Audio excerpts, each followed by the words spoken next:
penderitaan banyak sekali dialami oleh Yusuf ini. Dan Alkitab mencatat bahwa dia sudah keluar dari rumah bapaknya umur berapa? Kejadian 37 ayat 2. Inilah riwayat keturunan Yakub. Yusuf tatkala berumur 17 tahun. Jadi di rumah bapaknya dia umur 17 tahun. Nah, pada umur 17 tahun itulah dia dijahati saudara-saudaranya, dijual oleh saudara-saudaranya, sampai akhirnya dia mesti mengembara sampai Mesir dan mengalami begitu banyak penderitaan. Lalu nanti di Mesir, waktu dia jadi Perdana Menteri, umur berapa? Ayat 46, Kejadian 41. Yusuf berumur 30 tahun ketika dia menghadap Firaun. Jadi saudara-saudara, dia keluar dari rumah bapaknya umur 17.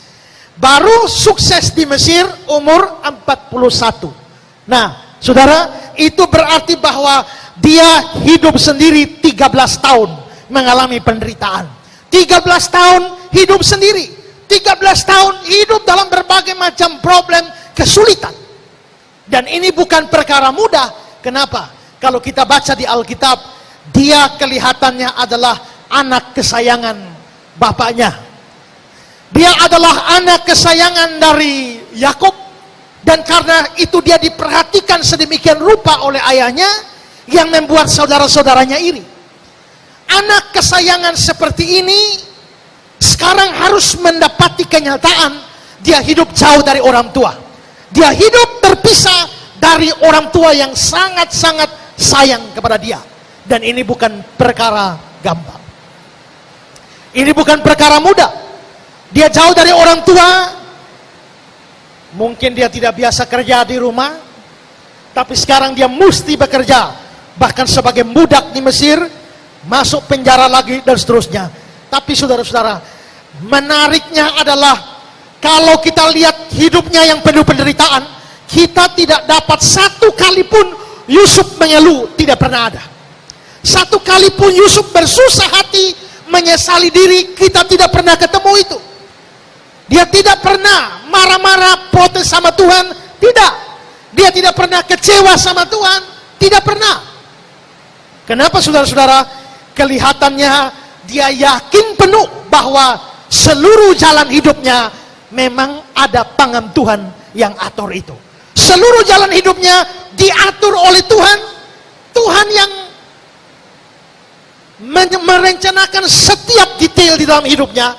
Dan karena itu apa yang dia alami, dia selalu lihat dari perspektif Tuhan. Jelas saudara-saudara, secara manusia, yang buat dia sampai Mesir itu saudara-saudaranya. Yang membuat dia jadi budak sampai di Mesir itu adalah saudara-saudaranya. Tapi saudara, coba perhatikan Kejadian 45. Dia katakan, tetapi sekarang jangan bersusah hati, jangan menyesali diri, karena kamu menjual aku ke sini. Sebab untuk memelihara kehidupanlah Allah menyuruh aku. Allah menyuruh aku. Padahal dia sampai Mesir itu karena kejahatan saudara-saudaranya. Tapi dia bilang Allah menyuruh aku. Berarti dia lihat masalahnya dari perspektif Tuhan Allah. Terus ya, ayat yang ke-7, maka Allah telah menyuruh aku mendahului kamu. Ayat 8, jadi bukan kamu yang menyuruh aku ke sini, tetapi Allah. Berarti dia lihat masalahnya dari perspektif Tuhan Allah. Juga Kejadian 50 ayat 20. Memang kamu telah mereka-rekakan yang jahat terhadap aku, tetapi Allah telah mereka-rekakannya untuk kebaikan.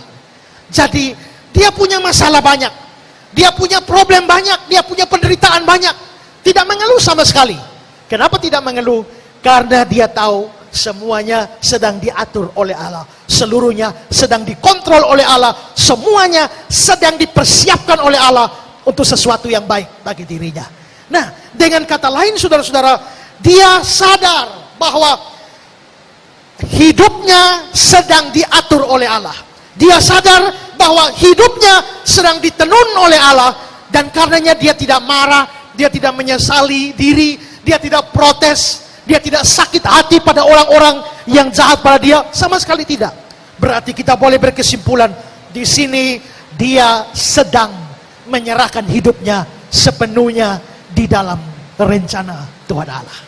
Saudara-saudara yang saya kasih dalam Tuhan Yesus, kita dalam hidup ini juga tidak lepas dari yang namanya kesulitan, tidak lepas yang dari namanya problem, penderitaan dan sebagainya. Tapi banyak orang tidak seperti Yusuf.